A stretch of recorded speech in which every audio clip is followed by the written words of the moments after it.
20,59 en la República del Paraguay, 21 grados centígrados la temperatura. ¿Qué tal? ¿Cómo están ustedes? Un gusto. Bienvenidos a otra edición de Mano a Mano a través de C9N, este canal que nunca para.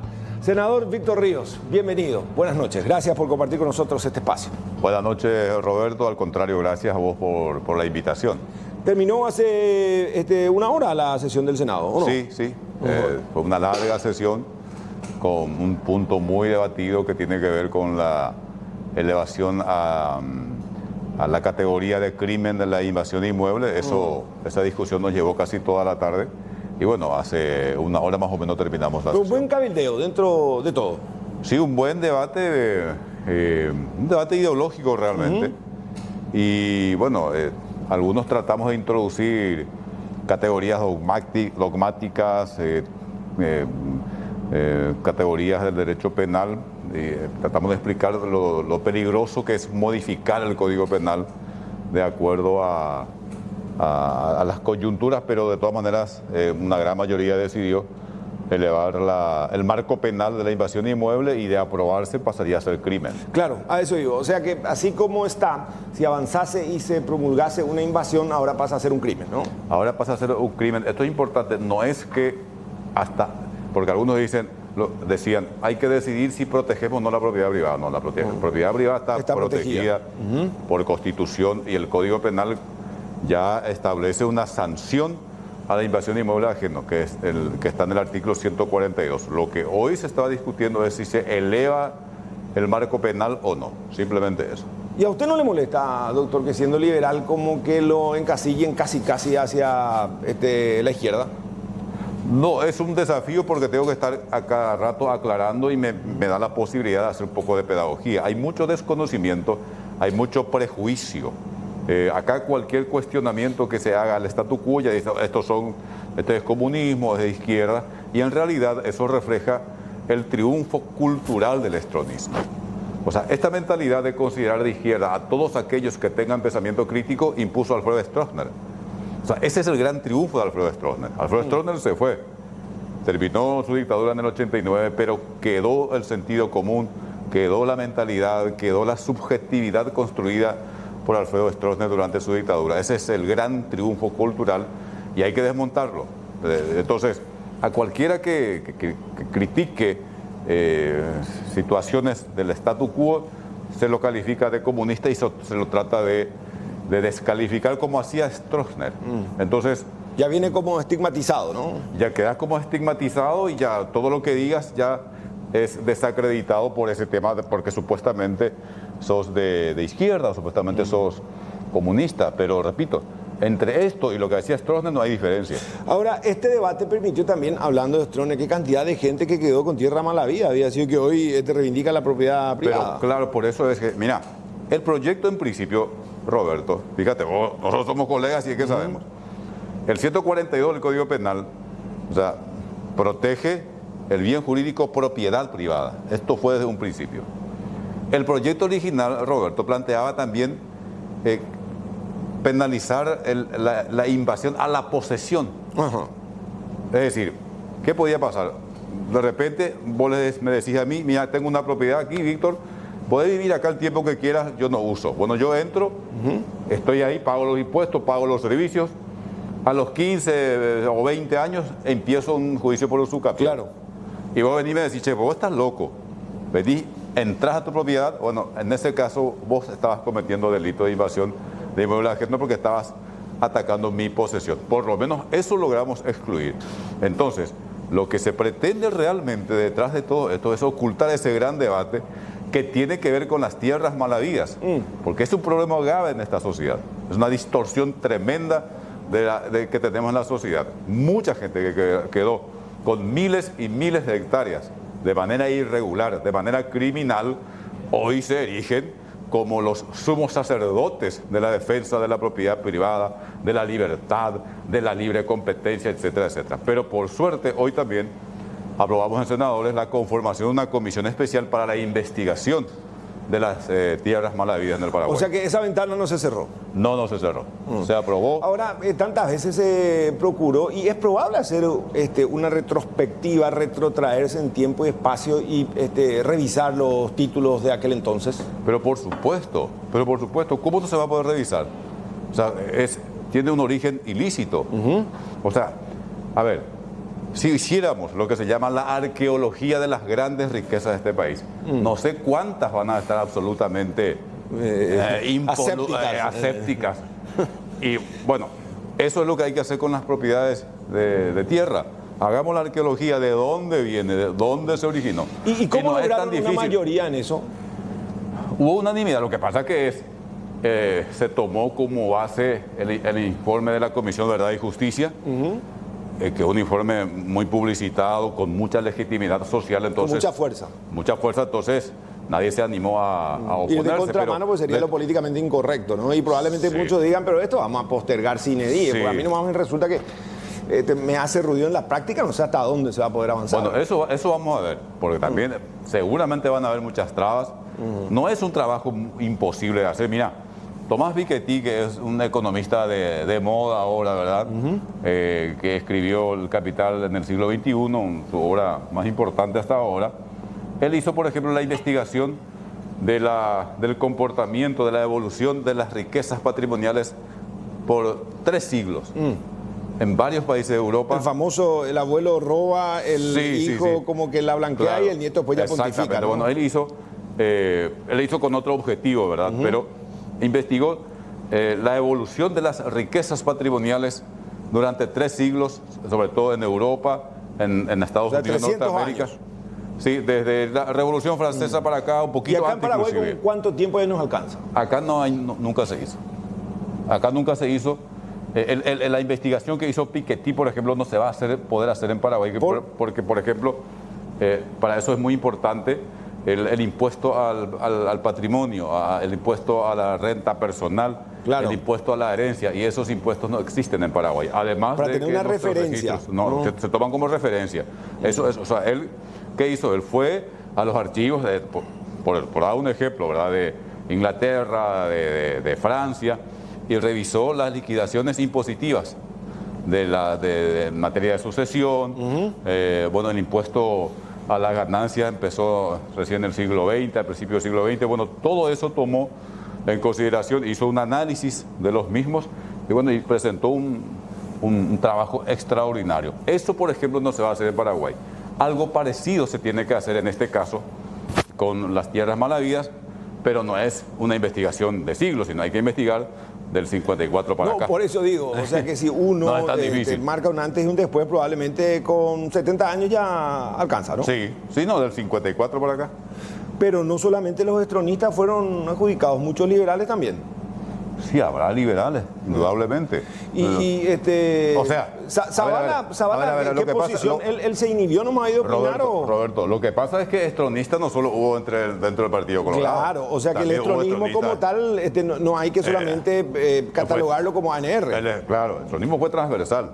Totalmente. Y hubo, obviamente, dentro del Partido Liberal, gente que simpatizaba con Stroessner. Y si hoy volviera Alfredo Stroessner, muchos de mis correligionarios van a simpatizar con él porque piensan como él, tienen una visión de sociedad. Y quieren hasta comportarse como él, ¿no? También. Algunos, ¿no? Así que...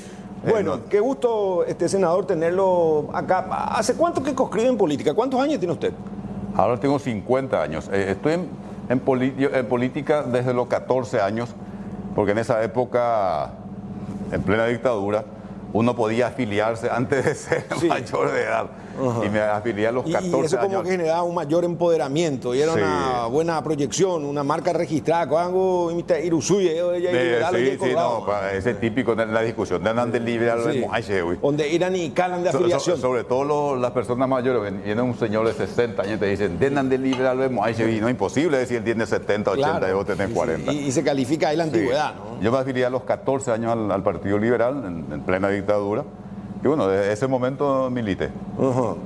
Fue diputado, hoy senador, fue ministro de Educación también con Lugo, ¿no? Fui diputado 2 periodos por el departamento de Ñeembucú.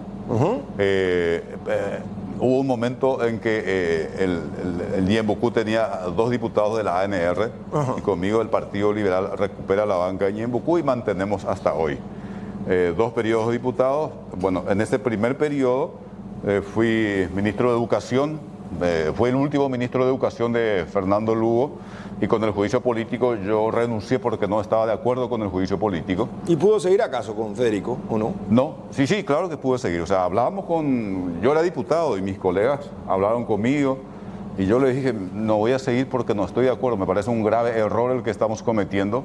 Esto nos va a costar por lo menos 10 años de llanura y yo no puedo acompañar. Y bueno, renuncié y volví a la Cámara de Diputados y bueno, volví a pelear por la reelección, fui reelecto diputado y a partir de 2018 hasta ahora soy senador nacional. Insisto, ideológicamente, y una vez le hice la misma formulación a Alfredo Luis Jaeli, es raro usted con su bandera azul anoche en el escenario, Camilo Suárez con su remera guevarista. Y él me decía, todo vale con tal de derrocarle a la ANR y después ya en el poder vamos a analizar si está bien o si está mal. ¿Es tan difícil comprender, migrar, buscar, hacer ese enroque? ¿No es tan importante la ideología en Paraguay a la hora de conscribir y hacer política? Es muy importante. Ese discurso que te dicen las ideologías no importa, es un discurso idiota. No existe una persona que no tenga ideología. Que vos no sepas que tenés ideología, claro, es otra cosa. No hay otro molino. Claro. Por supuesto que es importante. Ahora, no hay ningún problema en compartir con alguien de izquierda si hay cosas en las que podemos coincidir. Por ejemplo, en tu publicidad del programa decía liberal de extracción socialista. Bueno, no soy de extracción socialista, pero a ver, digo lo siguiente. Hoy, si vos escuchás, por ejemplo, a Rafael Correa, un representante conspicuo del llamado socialismo del siglo XXI, sí, y lo que lo siguen a él, reconocen la importancia del libre mercado. Una figura eminentemente liberal. O sea, uno puede ir mechando, claro, o sea, que ya no existiría una ideología pura, entonces, mixta. No existe. Va a ver. Él reivindica, o sea, y dice el socialismo del siglo XXI, reivindica la importancia del libre mercado, de la economía de mercado. Una figura eminentemente liberal. O sea, que ahora le entiendo entonces a Hugo Velázquez, que estuvo sentado ahí en ese mismo asiento y dijo, y no descartó que Paco Valdés sea su compañero de dupla. ANR con la izquierda, le dije, y todo puede pasar. A ver, la ANR siempre tuvo expresiones progresistas. Centro-izquierda, cierto. Sí, a ver. El Petit, Fulgencio R. Moreno, Ignacio Apane, Ricardo Brugada. O sea, si uno lee el ideario, probablemente, pero en la práctica... Lo que pasa es que también Bernardino Caballero en 1904 dijo que la Asociación Nacional Republicana es la escuela conservadora por excelencia del Paraguay. Pero de todas maneras, la ANR tuvo siempre sectores, digámosle, progresistas o más liberales. Sí, el Mopoco. Lo que hoy podría ser, esto que voy a decir es políticamente incorrecto, pero... A ver. En honor a la verdad hay que decir Nicanor Duarte Frutos. Sí. Duarte Frutos no es lo mismo que Guasmocio o que Cartes, ¿verdad? Eso porque estos partidos son partidos policlasistas. Y enormes, enormes, de millones y millones de afiliados. Pensamiento único imposible. Partidos policlasistas. Entonces, también el Partido Liberal Radical Auténtico tenemos lo mismo.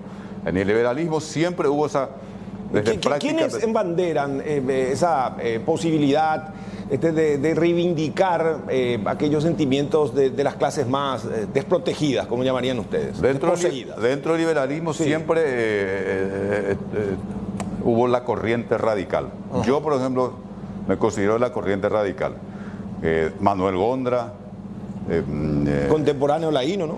Laíno actualmente, el Gondra, Eligio Ayala, Eusebio Ayala, José Pegullari, Carlos Pastore. Y esos mancheterianos, aquellos que estarían ahí, de la extrema derecha liberal. Y hoy en el Partido Liberal, esa es la tendencia mayoritaria, hay que reconocerlo. Blas Llano me aperecó ahí de alguna manera. No, Blas Llano en principio tenía un discurso más bien liberal. Hoy su discurso es absolutamente de extrema derecha, conservador.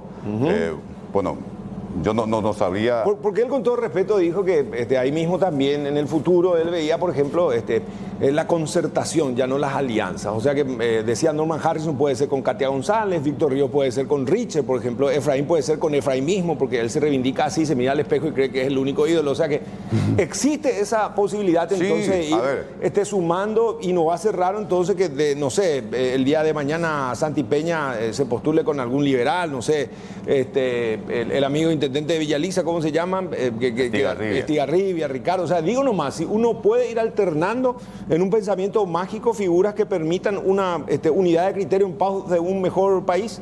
Bueno, en Paraguay nuestros partidos son muy fuertes aún. O sea, no sé si se puede pensar en una construcción transversal como de repente se tiene en la Argentina y en otros países donde los partidos tradicionales se debilitaron bastante. Pero ustedes lo lograron con Lugo y con Franco. Sí, pero fue una alianza. Una alianza. Ahora, bueno, por el roto, la alianza de partidos liberales, o si vos querés de partidos de derecha, con partidos de izquierda, partidos socialistas, no es ninguna novedad, no es ningún engendro. O sea, uno mira lo que pasó en Europa, por ejemplo, después de la Segunda Guerra Mundial, y puede ver cómo... O Churchill que emigró, que saltó de aquí para allá. Fue cambiando de aquí para allá, pero hubo siempre alianzas de partido de derecha y con partido de izquierda, que está bien, ¿verdad? Porque ahí en definitiva son expresiones que tenemos en la sociedad. Y tenemos que en democracia lograr que convivan esas expresiones. Lo que no podemos es estar criminalizando permanentemente al que piensa distinto. Ahora, ¿usted percibe que un sector de la política busca esa criminalización? Se insistió con lo de Cachito, Lilian Samaniego, la propia NR, aquel comunicado de Cartes que parecía hasta despichado en un momento dado. ¿Erosiona eso, afecta o demuestra que evidentemente generan cierto temor cuando se alían en contra de otros intereses? Pues al final, en política vale todo. Sí, a ver, la vida es así, Roberto. Decime cuántas veces uno se pelea con su vecino y dice, nunca más. Navidad, la vida es así. Entonces, y la política es una expresión de la vida. No hay que mirarle ciudadanos. A uno así como condenado al fuego eterno y el otro el que ya se salvó. No, pero lo que pasa es que ese discurso maniqueísta, ese discurso de demonización permanente del que piensa distinto, ahora está calando muy hondo. No solamente en Paraguay, a nivel mundial, Roberto. Pero es una cuestión de marketing nomás. Hay movimientos conspiranoicos, los antivacunas, los negacionistas.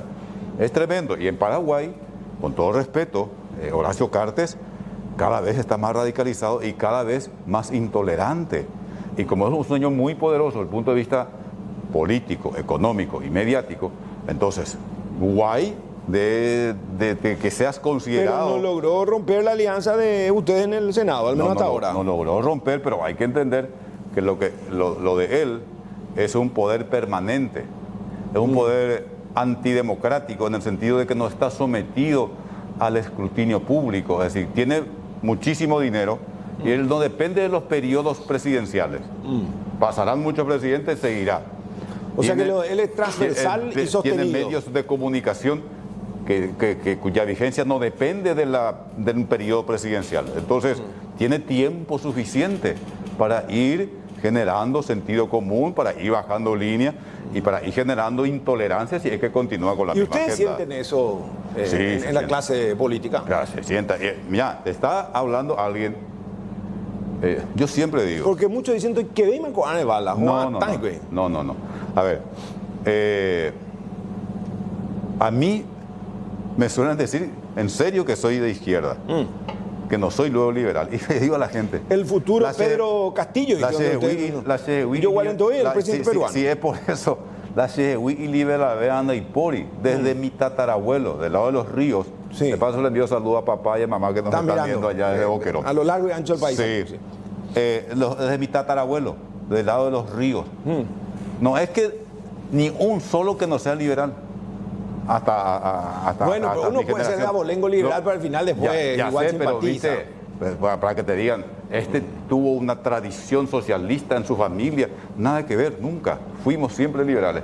Y a mí me estigmatizan, me señalan que soy socialista, que soy de izquierda. Bueno, pero y mira, te voy a decir, hoy por aquí eso le suma en un momento dado, hoy estábamos discutiendo el tema de la invasión inmueble ajeno. ¿Vos sabés qué decía Eligio Ayala sobre los desalojos. No. Esto es citado por Carlos Alberto González en un libro sobre historia del liberalismo. Eligio ya le decía, y siendo presidente, si Roberto Pérez está en la propiedad de Juan, hay que desalojarlo. Sí. Si está con su familia, hay que desalojarlo. Pero previamente, el Estado debe prever dónde va a ir Roberto con su familia. Darle un arraigo. No se lo puede tirar a la calle. O No sea se lo que puede tirar a esta altura él con su esposa. iba a ser tapa de diario y considerado como un liberal Hoy comunista. dice eso Eligio Ayala. Y en mi partido, en este Partido Liberal Radical Auténtico, con este directorio, lo van a echar por comunista. Eso decía Eligio Ayala. No lo digo yo, decía Eligio Ayala. Dice, no puedo, por si soy liberal realmente, en primer lugar reivindico la dignidad humana. El valor más importante es la vida. La vida. Entonces dice, hay que defender la propiedad. Pero yo tengo que asegurar que Roberto con sus hijos no queden en la intemperie. ¿Por qué? Claro. Porque sus hijos pueden enfermarse, pueden adquirir alguna enfermedad, como es pobre no tiene forma de llegar a los hospitales y esa criatura puede terminar muriéndose. Eso no puede permitir un liberal. O sea, suena muy bien, pero molesta mucho entonces, ¿no? Este tipo Pero de posiciones. molesta a los que no son liberales. O sea, que se decidan nomás qué es lo que son. ¿Qué es lo que protegemos primeramente? La vida, eso dice la Constitución. ¿Y quiénes desde el otros están preámbulo. adscriptos a esta línea de liberalismo dentro del PLRA ahora, a más de Víctor Ríos? Paco Vaz es una figura interesante en esa línea. Bueno, el gran exponente de esta corriente es Domingo Laíno. Laíno. Toda esa ¿Y etapa Yoyito Franco en algún momento dado no estuvo por ahí cerca? Sí, Yoyito es más... No, Federico, bueno. Yoyito es una figura de primer nivel, un intelectual, y sí, yo le digo más liberales, los otros son conservadores. A mí conmigo se enojan siempre.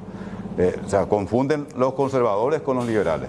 El liberal no puede ser conservador, el liberal siempre es progresista. Por eso en Estados Unidos los liberales son los demócratas. Claro. Y son la izquierda frente a los republicanos. O sea que Sí. es muy llamativa, Sí. y uno tiene que saber leer, porque vos le escuchabas a Obama, y decía Obama era el progre ahí, Sí. le escuchaba a Trump, no, él es Sí. pura concepción conservadora, Sí. extrema derecha. Pero finalmente se está latinoamericanizando la política norteamericana, ¿no? No, para nada. Eso No, pues tiene sí, su pero se propia atropellado realidad. en el Congreso hace Tiene su un propia par de meses. realidad. A ver, no sé, un Pedro Castillo, imposible que sea presidente en Estados Unidos. Pero si Trump fue, Sí, pero ¿qué es Trump? Un súper millonario No comprendo, de la élite pero económica. Y digo, Pedro Castillo es un profesor outsider. rural, es como ser profesor allá en Cerrito y en Bucú, y con tus sombreritos acá ayudar y correr por y con presidente de la República. Esas cosas maravillosas pueden ocurrir solamente en América Latina, en Estados pero Unidos. sí, ¿no? Clinton dice que él era luchabote, que después que creció nomás gracias Sí, sí. a los vecinos, le Ponerle consideraban H, 5-10. pero señala el poderío económico de ellos. O sea, un pobre, para llegar a ser Pero el leñador de Kentucky, parlamentario en ¿acaso Estados Unidos Lincoln de Moriahu familia también fue, ¿verdad? Sí, pero yo puedo ser Moriahu familia, pero a ver, Pedro Castillo es un hombre que viene del interior, pero en Estados Unidos, eso lo dice Jeffrey Sachs, que tanto lo citan por el tema de Claro, Itaipú. sí. Él dice, en un artículo dice él, muy preocupado, dice que la democracia de Estados Unidos se está volviendo plutocracia y hay que salvarla. Y realmente es así. Bueno, yo por eso, cuando a mí me dicen se está latinoamericanizando, y no sé, Tiene sus reservas. Latinoamérica es otra, Claro, y tiene su otra propia realidad. identidad. Bueno, tenemos Sí. que hacer la primera pausa, sin sentir pasó este primer tramo. A la vuelta, ¿no será que porque usted justamente piensa así y su nombre ya adosaban con el luvismo para llegar a una alianza estratégica y reivindicar ese espacio de poder de la presidencia de la República? Porque hace un par de semanas usted me decía, tengo dos opciones, ser candidato a presidente o a ministro de Corte. Y yo decía, a la pucha, ¿cómo decir que eres un X6 o que eres un Mercedes 2022? Da lo mismo que igual. Entonces, a la vuelta, vamos a hablar de esos detalles. ¿No te están tirando un Paco Guapiré? Y vaya uno a saber. Bueno, ya volvemos en instantes. Solvente y solidaria. Un gran saludo a toda la alta dirigencia de este ente cooperativo que es referencial dentro de todo lo que se hace a nivel regional. Bueno, senador Ríos, usted es rector de la Universidad Nacional de Pilar, ¿no? Sí, rector en este momento con permiso de la Universidad Nacional de Pilar.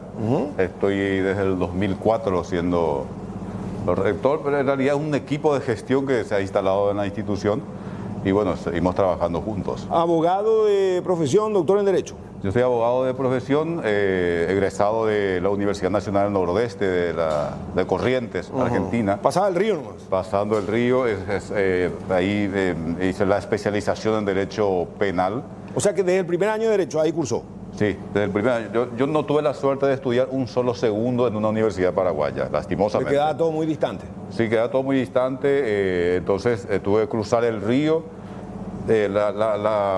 Mi familia, digamos, la familia de mamá, el 99,9% es exiliada económica, mamá sola quedó en Paraguay, y la familia de papá, el 50% también fue a vivir a la Argentina. Todas las mujeres fueron a vivir a la Argentina, y una de ellas es mi madrina, soy como su hijo, y me fui a vivir con ella en Corrientes, universidad pública gratuita. Esto es lo que tanto me atacan por el arancel cero en las universidades públicas. Yo soy coherente con mi historia. No hubiera sido nunca abogado si no era por una universidad pública. Si iba a pagar, gratuita, no iba a llegar. Jamás en la Argentina, y se pagaba 50% del valor del pasaje en los colectivos. Pero no solamente trajo su título allá, pues parece que una esposa también. Sí, traje mi esposa, estoy felizmente casado. ¿Tiene hijos? Con Marita tenemos hijos mellizos de 7 años, Eira del Alba y Raúl Eladio. Tienen 7 años. Y bueno, eso, y la tesis doctoral, que es en el área penal también, la punibilidad de la tentativa. ¿Hace cuánto defendió su tesis? En el 2004 defendí. Mucho tiempo. No lo hice lo hice solo con fin académico, pensando, Roberto, te vas a reír. Yo estaba feliz, yo hice 2 años de especialización. Hicimos con Marita, mi esposa, 2 años de especialización, con Marcelo Sancinetti. O sea, qué capo, ¿no? Capo, lo más grande en derecho penal entre él y Zaffaroni. Zaffaroni, claro. Y bueno, terminé la especialización, tengo el título de especialista en derecho penal, ahí me familiaricé con la imputación objetiva, las teorías. Que todo era muy nuevo acá. Muy nuevo.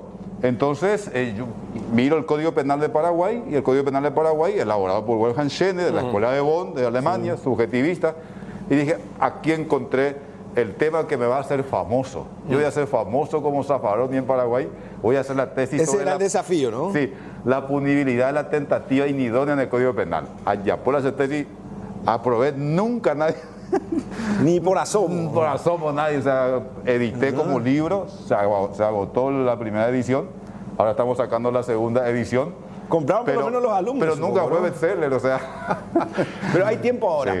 Ahora, decía usted que defendió su tesis no con una aspiración de llegar a la Corte Suprema. Dice eso en alusión a muchos que están apurando, que incluso en tiempo récord instalaron mesas medio... digo por lo siguiente, porque yo soy un convencido de que el Paraguay necesita fortalecer su élite intelectual.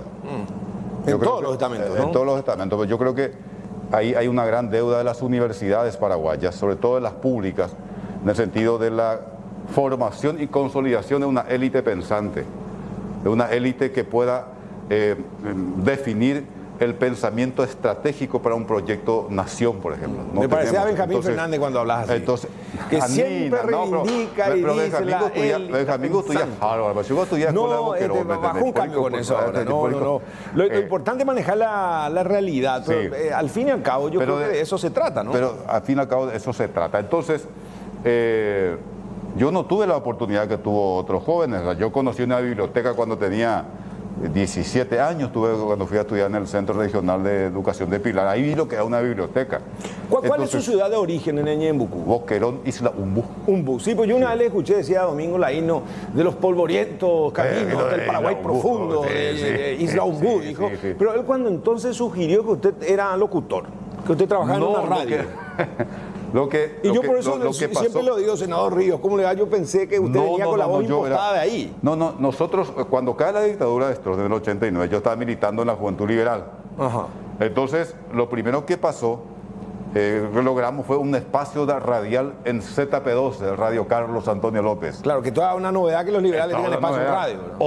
Hoy no tenemos ese espacio en la radio pública. Vos sabés, Mira que hubo un retroceso en democracia. Pero con la actual administración, ¿o no? No sé, hace un tiempo la radio pública no brinda más espacio y tiene que brindar. El Partido Colorado tiene que tener su espacio en la radio pública. Si la Constitución dice la ANR tenía siempre la voz coloradista. Pero digo nomás, pero ahora digo. A ver, la Constitución dice sobre todo sobre los medios públicos, los medios del Estado, que tiene que haber un acceso democrático al uso de esos medios. Entonces, ¿cómo los partidos políticos no van a poder tener espacios en las radios para públicas? debatir ideas, proyectos. Que vaya, que explique. Bueno, nosotros teníamos espacio plataforma. Y yo era uno de los conductores. Y de ahí, y conseguíamos auspicio, por ejemplo, de don fulano. Entonces, claro, y uno tenía que cumplir. La voz de la publicidad. Y probablemente la INO quedó con esa impresión, entonces. Y él quedó con esa impresión porque fue, y yo conducía, éramos varios los conductores. Pero nunca fue comunicador. No, nunca. Nunca.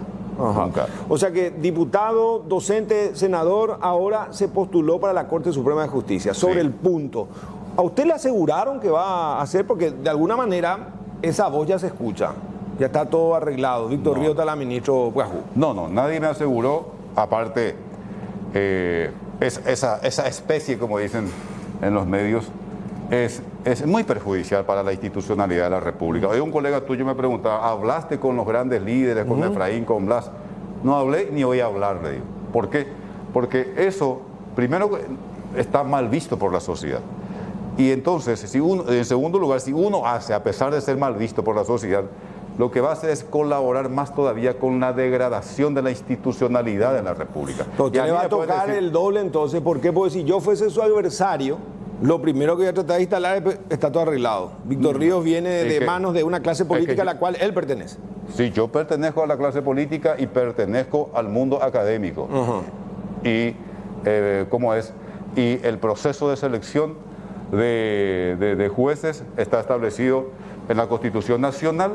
Yo simplemente pido que al Consejo de la Magistratura que sea lo más objetivo posible. No existe la objetividad absoluta. Pero es consciente que todos los flashes van a ir sobre usted ese día a la audiencia pública. Sí, seguramente, pero quiero decir lo siguiente. Esa especie de decir, ya está todo arreglado, Víctor Ríos va a ser, en realidad lo que busca es el efecto contrario. No, por eso digo busca que el Consejo se insurrecte, que se revele, diga, para demostrar que no está todo arreglado. O que apriete más con usted. Para demostrar que somos autónomos. Víctor Ríos ni en la terna. En realidad van a terminar discriminándome por mi pertenencia política. ¿Te colan de currículum? O más antes, digo. No, porque digo que van a meter doble lupa. ¿Por qué? Porque si uno viene medio en penumbra, subrepticiamente a lo mejor... En primer lugar, tengo una trayectoria académica. Mi trayectoria es muy pública. O sea, soy un rector de una universidad pública desde el 2004 en adelante. Soy docente de Derecho Penal. Todos los cargos los gané en base a concurso. Presenté ahora al Consejo 11 publicaciones, la última esta que tenés ahí. Democracia y Garantismo. Democracia y Garantismo. ¿Cuántas obras tiene? En total son 11 publicaciones, pero la mitad, 6 más o menos son de autoría individual, el resto en coautoría con amigos. También formo parte de grupos de investigación, tenemos 2 o 3 investigaciones en el área jurídica, en el área social, y sus resultados fueron publicados en formato libro, que también presenté al Consejo de la Magistratura. Tengo artículos científicos publicados en revistas nacionales e internacionales. Mi primer artículo... O sea, es un académico dentro de todo. Porque hoy en tribunales ya se decía, ¿no? El doble, el triple se va a exigir porque eso ya viene, la clase política lo va a tener a él como una suerte de emisario, de un resorte permanente, y al final digo, qué incómodo será para alguien que... Es como cuando vos sos una figura pública y te dicen, tu hijo por eso nomás consiguió, pues tiene todo el derecho, pero el triple se tiene que esforzar porque sabe que viene ya fíjate que decían, esa carga, ¿no? Prácticamente nadie se va a presentar porque está arreglado. Creo que es como 20 finalmente. Al final sí. Yo lo que pido es lo siguiente. Primero, quiero que este sea un espacio para que de una vez por todas se discuta en serio en público mi tesis doctoral, que vengo mendigando hace mucho tiempo debatir sobre la tesis. Me pueden falsar, uso una categoría popperiana. Tenemos un amigo en común que lea Popper, ¿verdad? Sí, Silvio Velar, que estuvo ahí también el jueves pasado. Discutí mi tesis. Tengo 11 publicaciones, o sea, yo no soy alguien oculto, alguien escondido. Tengo 11 publicaciones, quiero discutir mis obras. Quiero un nivel académico en el debate, una discusión intelectual, doctrinaria. Camaristas con mucha trayectoria se están presentando. Sí, ojalá, y quiero, pero no solamente quiero limitarme a discutir qué dice tal artículo de la Constitución de la ley, sino teoría, claro, marco teórico, doctrina, a qué corriente uno pertenece. Yo no oculto nunca. No quedarse con el memorismo nomás, exactamente, ni con la yo no literatura. oculto nunca. Yo milito en la corriente garantista, claramente, ahí en la línea de Ferrajoli, Zaffaroni, Nelson Pessoa, Alberto Binder. Bueno, Zaffaroni, Pessoa, Alberto Binder. O sea, son escuelas. Que usted, son escuelas y tengo la satisfacción de que a ese nivel no se va a llegar en el debate público. Bueno, ahí hasta ahora se van preparando. Pero yo planteo eso, Roberto, yo planteo alguna vez hay que discutir. ¿Sabes por qué? Yo estoy harto, mira, como rector sobre todo, como parlamentario yo viajé, siempre viajé poco porque no me gusta viajar, como senador nunca viajé, pero como rector algunos viajes tuve que hacer como ministro. Y sabes que a mí realmente me duele cuando te vas al exterior y te confunden con Uruguay, no nos conocen. ¿Por qué? Porque no nos instalamos en la discusión, no nos instalamos en los grandes debates internacionales. En la marca estamos regional. Muy encerrados. Sí. ¿Y por qué? Porque no tengamos capacidad, no sé qué pasó con la élite paraguaya que se encerró en sí misma. Entonces, hay que plantear ese tipo de debates. Hay que elevar el nivel de discusión. De ostracismo intelectual, ¿no? Una suerte de ostracismo intelectual, porque estaba la gente capaz, pero al final no se avanzó en consecuencia. A cualquier lado y te confunde con Uruguay. Entonces, por eso yo siempre les reclamo cuando me dicen el servicio exterior, los diplomáticos de carrera, solamente les dije, ¿y qué hicieron por el país? ¿Cómo se vendió la marca Paraguay? O sea, no nos respetan, no nos ven en muchos ámbitos. Entonces, estamos casi proscriptos, eso es cierto. Soy un apasionado de eso y por eso hay que, en primer lugar, en nuestra casa, elevar la discusión. Lastimosamente, o sea que usted está abierto a todo tipo de debate, y con más razón ahora que está en vísperas de... yo no sé ni cómo van a ser los exámenes. No, los exámenes son, y al fin y al cabo, selección múltiple, todo es muy básico. Yo quiero generar debate, que venga y me digan... Y en la exposición esa pública, se va el candidato, anota, tiene 15 minutos y habla exactamente de lo que quiere, 2 o 3 preguntas sueltas, está el Tribunal de Honor. Hasta ahora tampoco hubo mucha rigurosidad, de por allí cambia. Jorge Guarín González, él también es muy bueno, es magistrado, me encantaría. Yo quiero nuestro diagnóstico sobre el Poder Judicial, mi diagnóstico sobre el Poder Judicial, que tiene integrantes de primera, yo respeto muchísimo, y los jueces... ¿Y cuál es la fotografía que tiene de ese poder del Estado? El Poder Judicial de nuestro país y en la región en general, porque ese es otro problema también. Sí. Nosotros pensamos siempre que nuestras costumbres no tienen nada que se parezcan a otras naciones. Somos parte de un contexto regional e internacional. Nuestro Poder Judicial, al igual que los poderes judiciales de la región, es un Poder Judicial pensado, estructurado y puesto a funcionar a fines del siglo XIX, después de la Guerra del 70. Sí. Bueno, atravesó todo el siglo XX, hoy estamos ya en pleno siglo XXI y nunca tuvo una transformación importante, nunca tuvo una profunda transformación. Yo creo que ahora está llegando ese momento. ¿Por qué? Porque en la Corte ahora hubo una renovación generacional y también intelectual. Pero con el mismo marco hay que cambiar o hay que apostar a una Asamblea Nacional Constituyente. No, la Asamblea Constituyente será una decisión política, pero dentro, así como estamos ahora, podemos empezar a avanzar con cambios importantes.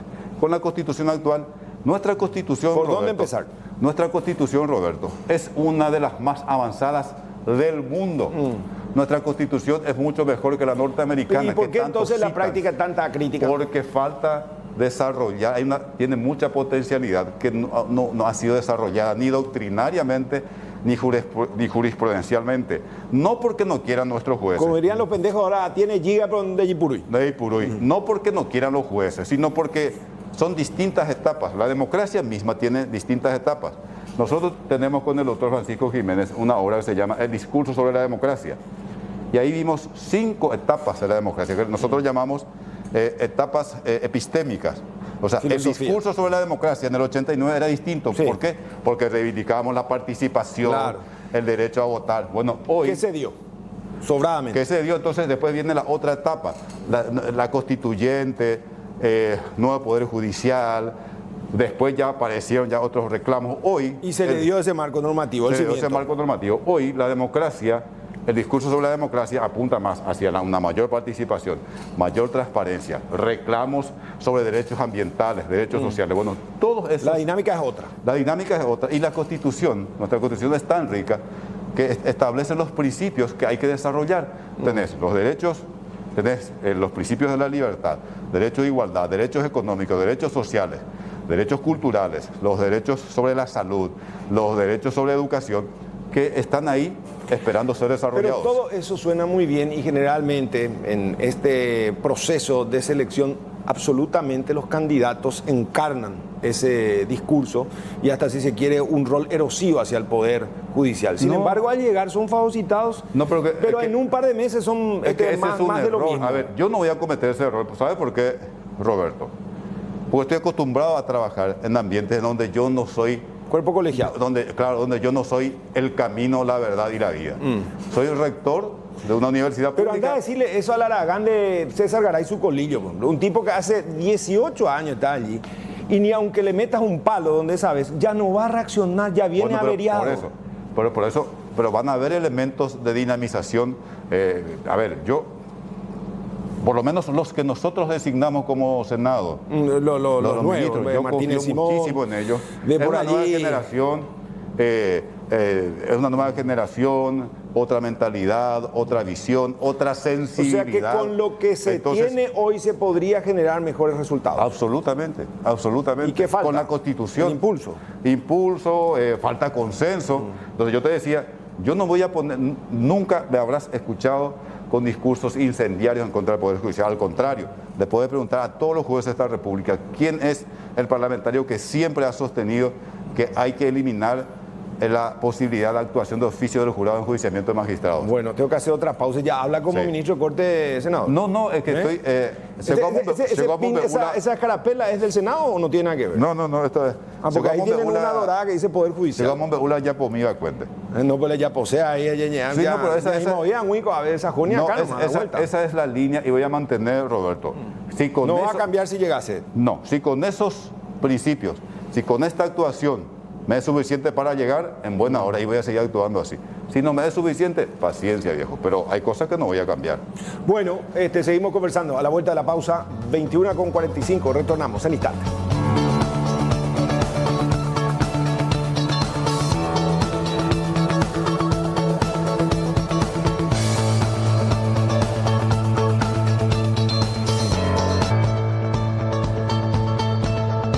Óscar Paciello, padre, que en paz descanse también, y le decía, ¿por qué no se va más a la cancha, ministro? Y Óscar Paciello era un capo, un guaraní, una bocanasi, y le dice, Víctor Yajeteita, o sea, ministro de Corte, ajabe, estadios allá, o la refela, sea allá, o esa guaraní, ya sabe la grosería que dijo, ¿verdad? Entonces, llegar al Poder Judicial de una manera en que muchos dicen, no, tiene que ser aséptico, ser y parecer, una cosa la ética, otra cosa la alta política. Sí. Y yo le quiero preguntar, porque todavía no está ahí, pero ¿cómo ve a su PLRA en vísperas de las generales? ¿O hay que hablar primero de las municipales? Hay que hablar primero de las municipales, pero antes de eso te cuento que todo Pilar... Explotó, no todo el país. Todo el país. No, pero en mi caso ya que tengo... El noroeste, ¿no? La gente de Perdón, el suroeste. La gente de la universidad está a full y quiero destacar muy especialmente acá un mensaje del doctor Víctor Encina, que era el director de ZP12 ya cuando nos dio el espacio. A Oye Museo, por ser democrático. Pero hubo una pueblada, se levantó todo Pilar para defender al director de la radio. Y finalmente hubo un acuerdo. Fue reinserto. Y con eso Víctor Encina ve caminando, se hizo intendente. Y para no ser operado liberal, o se lo defender su vez. Pero él es decano ya. Es decano de la Facultad de Derecho. Está muy afín con Antonio Frete, él en un cuerpo colegiado. Diputado nacional. La candidatura de Torres 15 para nuestra representación en el Consejo. A ver, los que no me quieren tienen que agarrarse con Víctor Encina por su culpa, yo soy diputado. Porque él potenció su candidatura. Era el decano. Y se hizo diputado, entonces yo soy rector, como no voy a ser diputado, entonces me presenté. Claro, armó la hoja de ruta. Sí, armó la hoja de ruta. Entonces, bueno, el PLRA, ¿qué posibilidades tiene para las municipales? Ni plata anda Perecoy, según Dionisio María que estuvo también acá. Hay problemas, claro que hay problemas de dinero. En realidad el PLRA nunca tuvo mucha plata, o sea, siempre tuvimos dificultades. Yo creo que vamos a andar bien. Yo creo que distritos importantes vamos a volver a ganar, como oposición, como PLRA y algunos casos en alianza como, no sé, Ciudad del Este, que de hecho hay una alianza ya, si bien... ¿Prieto gana ya o no? Yo creo que sí. ¿Y acá Nakayama? Nakayama la veo muy bien, también me sorprendió mi amigo Nakayama. Está haciendo buena campaña. Muy buena campaña. está apuntando a un sector de la sociedad azucena que normalmente no va a votar y suele ser reticente a votar. Y puede marcar la diferencia ese yo creo que sí. Yo creo que esa clase media alta, si va a votar, gana Nakayama. No, pero no sé si va a lograr. Después, yo creo que en Coronel Oviedo gana Busarquis, Ríos, mi pariente, yo creo que gana en Caguazú. Tenemos un gran candidato en San Pedro, la ciudad de San Pedro de Cuamandingú. Ciudades muy importantes. Ciudades muy importantes. Pilar estamos bien. Encarnación, aparentemente, y vuelve a ganar. Así es que yo creo que vamos a andar. O sea que el mapeo político del 11, después del 10, ¿usted cree que va a marcar el derrotero para el 2023? Va a condicionar, va a modular, no es que no va a ser lo definitivo. Claro. Porque fíjate que Lugo no tenía un solo intendente. Y no siendo candidato a presidente de la República y presidente de la República. Y a los que me dicen que soy luguista, les aviso que yo voté en contra de Lugo en la convención. En aquella convención. ¿Usted no estuvo de acuerdo? No, yo quería que Federico sea el candidato a presidente, porque yo era la apoyada de Federico y es mi amigo en realidad. No coincidimos ideológicamente, pero el doctor Franco es mi amigo. Nosotros le votamos en contra, creo que perdimos por 17 votos por ahí en la convención, en el caso de Lugo. Entonces, las municipales son importantes, van a modular en alguna medida el desarrollo posterior, pero hay que ver qué ocurre después. No, de hecho, en Central de 19 distritos, 6 nomás eran intendentes colorados, pero igual terminó Hugo Javier siendo gobernador. Por ejemplo. Y sobre todo en estos tiempos en que cada vez tenemos más votos que no dependen tanto de las estructuras partidarias, donde la incidencia de los medios alternativos de comunicación cada vez son mayores. No es que tampoco te metes en WhatsApp, Instagram y ganaste, pero tenés otras. Se toma el pulso a través otras del variables Facebook, a considerar, sí. Exactamente. Y la parlanteada pues antes era vecinal, ahora es virtual. Ahora es virtual. Y tiene el impacto deseado. Absolutamente. Bueno, y en esa proyección, dentro de todo, ¿cómo le sienta a Norman Harrison, figura emergente dentro del PLRA? Yo no lo denominaría todavía figura emergente. Es alguien que está anunciando su candidatura, está haciendo algunos contactos, pero hay que verlo caminar primero. Calcado lo que dijo Dionisio Amarilla. Y miró también y dudó hace unos 10 segundos y dijo, hay que ver. Pero a ver, Roberto, yo termino así a vos y parece George Clooney, nunca es el había actor. sido. Sí. Pero hay que ver tu desempeño, no sé. O sea, yo te veo así, parece que vos estás. Yo puedo jugar Cerro Porteño por alto tipo Fabro, ¿verdad? Está para un round 2, 3 con Ayson, por ejemplo. Sí. Pero tengo que verte en la cancha. Bueno, hay que verlo caminar a Norman. Porque ¿Es tan difícil la política partidaria? Sí, difícil. Cada vez más difícil y cada vez va a ser más. ¿Por qué cada vez está más difícil? Porque también el poder del dinero cada vez es más importante. Pero Harrison no sella la plata. Y sí, pero de todas maneras no es suficiente. ¿No puede ser una suerte de HC en versión azul? Sí, muchos dicen que sí. Y de hecho, en el imaginario liberal lo ven así como un HC azul. Él dice, yo no voy a hacer, pero lo ven así como un HC azul. O sea que es un atractivo para él. Porque, a ver, yo te puedo decir, yo empecé, te dije, a los 14 años, en mi época de Stroessner me afilié, milité en la Juventud Liberal, fui convencional, después miembro de la Juventud, comité, candidato a presidente del directorio, hice toda una carrera política partidaria. Bueno, Norman no hizo eso, entonces ¿cuál es su fortaleza? Lo que él representa, ¿verdad? Como un gran empresario, exitoso. Y yo se lo dije a él, mira, por ahí eso es lo que está esperando el pueblo liberal. Otros somos de la militancia política. Los que vienen de mojar la camiseta, claro, los cuadros de las políticos. piezas y ahí tiene enfrente, ahí lo va a tener sí o sí enfrente. Pero con Efraín, todo eso tuvieron y 2 veces ya perdieron lejos. No, la última vez no perdimos lejos. Bueno, 100.000 votos. Pero a ver, lo de Efraín en el 2013, a mí no me sorprendió, Roberto. Por eso me opuse al juicio político. Y está grabado, esto lo dije públicamente, dije, hoy perdemos las elecciones del 2013. Y esto como mínimo nos va a costar 10 años de llanura. Así dijo eso. Dije públicamente. O sea que es profético fue, ¿no? Se cumplen no, es profético, es cuestión de ver. Va a decir Picondé, después de 90 años de ganar la elección al contrario. Pero tu enemigo está ahí firme, poderoso. Fortalecido. Y vos más o menos te estás acomodando con tu socio y le echas a tu socio. Aliado con tu contrasocio, ¿no? Entonces, y 9 meses antes de las elecciones ya no tenés tiempo de recomponer nada. Y el otro lado estaba cantado que iba a perder. Y el otro lado está el monstruo reverdecido con los dólares de Cartes. Más te voy a ganar, te digo. Y bueno, mira lo que pasó en el 2013. Y en el 2018 faltó poco. Pero realmente, sí, lo del 2018, si hoy, Roberto, lo sí, del 2018 sigue siendo consecuencia. opinando el PLRA, Sí, a ver, no es fácil. yo estaba convencido, yo te juro, yo estaba convencido. Yo normalmente no me equivoco en los resultados de las internas del partido. Yo estaba convencido que Salín le ganaba a Efraín. Y no le ganó. Y no le ganó. Yo estaba convencido que Salín ganaba por poco. Al final, Efraín terminó ganando por poco. Entonces, estás hablando de Salín alguien, perdió por poco. de alguien, un hombre que trabaja mucho, con mucho arraigo popular y un discurso muy bueno. Mira, Efraín le convenció a los liberales, inclusive, que yo soy cartista. Y a mí me pueden decir, no sé, Luguista. luguista, me pueden decir, pero cartista. Y yo me iba y me decían los liberales, mis correligionarios, vaya, vea, Te come la HC, plata color. Y mientras le explicaba, terminó O sea el que día. al final, ¿usted cree que Efraín va a seguir siendo un hueso duro de rol? Sí, pero claro, por supuesto. Mira. Hay Catú gana Y Catú, claro que sí. la interna. Claro ¿A las que sí. generales? Y las generales, no sé, hay que ver quién está del otro lado. ¿Y se anima a opinar la ANR entre Santi y Hugo Velázquez? ¿Quién desearía que gane? No, yo no quiero opinar de la interna colorada por respeto a... Claro, entiendo. a- Pero digo, ¿qué le convendría más a su partido? El Partido Colorado siempre es poderoso. O sea, ¿quién fuese el Pero si fuera por mí, le preferiría a Peña. más ganable? Sí. Pero eso es lo que dicen del revés, que Hugo es muy bueno para ganar las internas, por las generales de Santi. Por el Pero, perfil. A ver, pero Santi no puedo ganar una interna a... O sea, una cosa que lleva a la otra, ¿verdad? Claro, Muy difícil. si no pudiste ganar tu interna. A mí eso me enseñó un colega diputado que le dije, lastimosamente fulano perdió la interna. Porque en dinero ganábamos más. Y me dijo, para ese venía interna, vine a ganar. Claro. Va a ganar la Va famoso general. ni de Valle ni ganar y va a ganar. Sí, tal vez, exactamente. lo que siempre Así se es. dice. Bueno, estaba hablando de política, probablemente en un par de meses ya no lo puede hacer.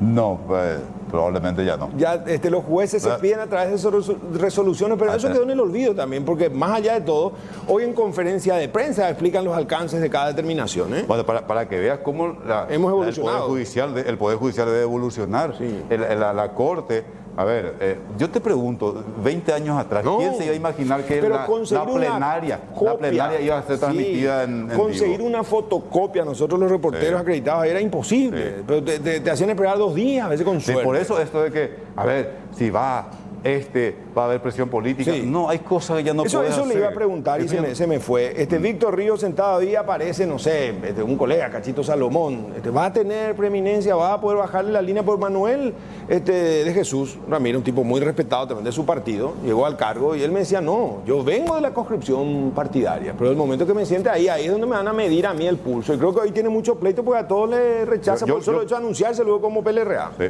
modestia aparte. Yo creo que nadie puede dar mayor seguridad que mi trayectoria. Es cuestión de que le pregunten a mis colegas, tanto los que fueron mis colegas en diputados y los que hoy son en senadores, cuál es mi comportamiento. Mis colegas, mayoría de ellos amigos y amigas, saben qué me pueden pedir y qué no me pueden pedir.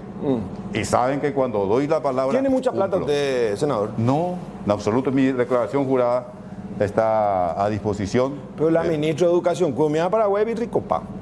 Sí, pero yo, ¿sabes qué pasa, Roberto? Yo vengo de un sector históricamente muy marginado, el sector campesino. Mis padres son agricultores. Entonces, no puedo venir si yo me convierto en un corrupto y ladrón, ¿qué es lo que va a pensar la gente? No hay esperanza en este país. O sea, la gente que viene de los sectores más pobres llegan a un cierto nivel y son tan corruptos como la élite a la que siempre gobernó, que tanto se critica. Yo sé eso, yo soy rector desde el 2004. Le podés preguntar a cualquier integrante, ahora están mirando los decanos de la Universidad de Pilar, si me quedo con un centavo, si cuando hay licitación en la universidad, yo ni aparezco. O sea que tiene esa directamente ética. He resuelto, asumí, saqué una resolución al señor vicerrector, que es un especialista en administración, usted va a administrar. El ordenador de gastos. Sí, yo me hago cargo de la parte académica. Bueno. Y mi declaración jurada está a disposición. Pueden ir a ver dónde vivo, con mi esposa, con mis hijos, mis padres, mis hermanas. O sea, no soy un hombre 30 de mucha segundos, se está cerrando el espacio. Gracias, doctor Víctor Ríos. ¿Algo que quiera agregar al final de todo? Te agradezco por el espacio, Roberto. Y bueno, estamos siempre abierto y ojalá en algún momento se pueda hacer un debate aquí entre los candidatos a ministros de la Vamos a hacer. Corte. ¿De qué club es? Olimpia, por supuesto. Ah, bueno, hay un punto menos aportando a la Corte Suprema. ¿Por qué? El rey de copa. Va con onda. Lo último que festejaron ustedes como olimpistas, el cumpleaños de Roque Santa Cruz. Después nada. Pero sabes Un que chistecito. festejar 3 campeonatos internacionales, No, absolutamente, ahí me cae. ¿quién se dio ese gusto en el Calle. Paraguay? Muy pocos en toda la región latinoamericana. Sí, así Senador, es. muchas gracias. ¿sí? Gracias, Roberto. Hasta aquí otra edición de Mano a Mano. Sigan en sintonía de C9N, el canal que nunca para. Muchas gracias. Buena suerte.